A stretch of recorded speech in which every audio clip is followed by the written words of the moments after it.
Hey guys, welcome to another Wagashi Sunday, and today we have a very special New Year's only kind of available Wagashi called Hanabira Mochi. So let's have a look.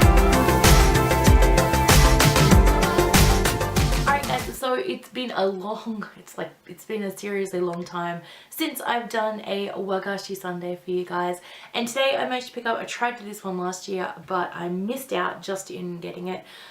This is Hanabira Mochi. So this is a really specific to New Year's kind of sweet that's only really eaten around this time of year. You can't even buy it outside of this kind of like Oshogatsu kind of period, so it's super specific to New Year's, and the whole thing has so much symbolism and meaning in it, which a lot of the foods around this time of year actually do. So I want to kind of talk about it a little bit with you guys, and we'll have a bit of a look. I've never tried it before, so I'm kind of curious to see what it tastes like.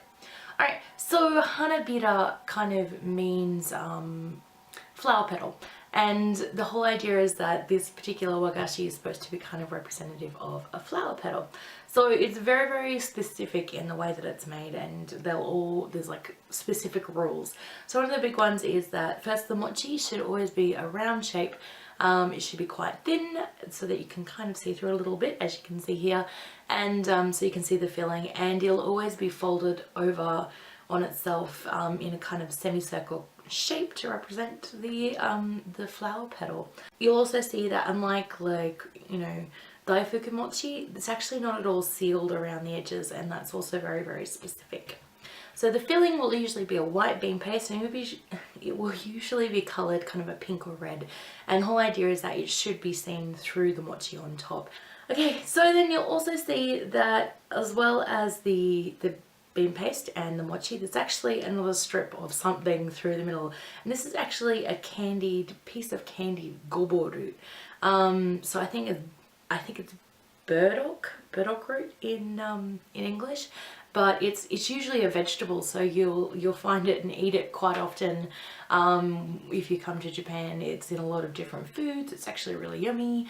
It's kind of a bit stringy and it's hard to explain. Fibrous is probably the best descriptive word that I can come up with, but it's really good, and it's actually candied, which I've never tried it candied. I'm kind of a bit confused because for me gobo is always something that's in like savory dishes, so to have it in a sweet form's really confusing to me.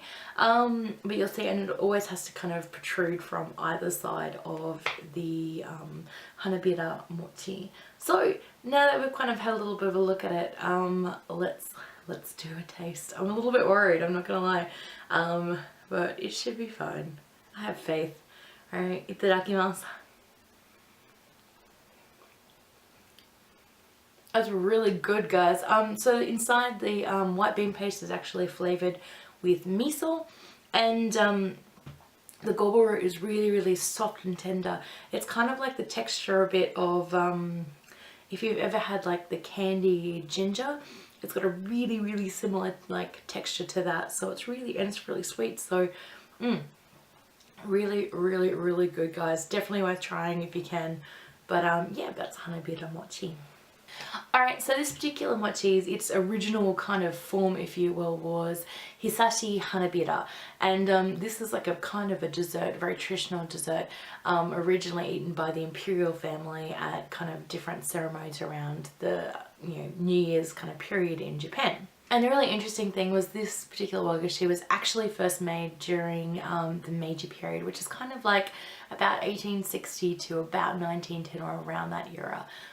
So that's when it was first kind of created. So okay, there's a couple of different items in here which are very symbolic for, you know, Japanese New Year. And like if you take a look at the osechi ryori, which are kind of like the traditional food boxes that you'll see, every food generally tends to have a kind of a meaning, and kind of has a meaning that, you know, people hope by eating it that they'll bring into the next upcoming new year.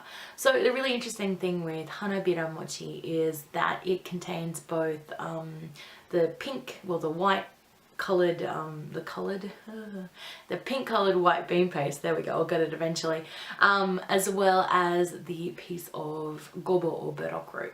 So both of these things have a lot of symbolism behind them, which I think is kind of really interesting as well. So first thing you'll notice is that the pink colored white bean paste that you can actually see in the Hanabira mochi is actually kind of representative of the ume blossom, which you'll see in a lot of different decorations, New Year's decorations around this time of year.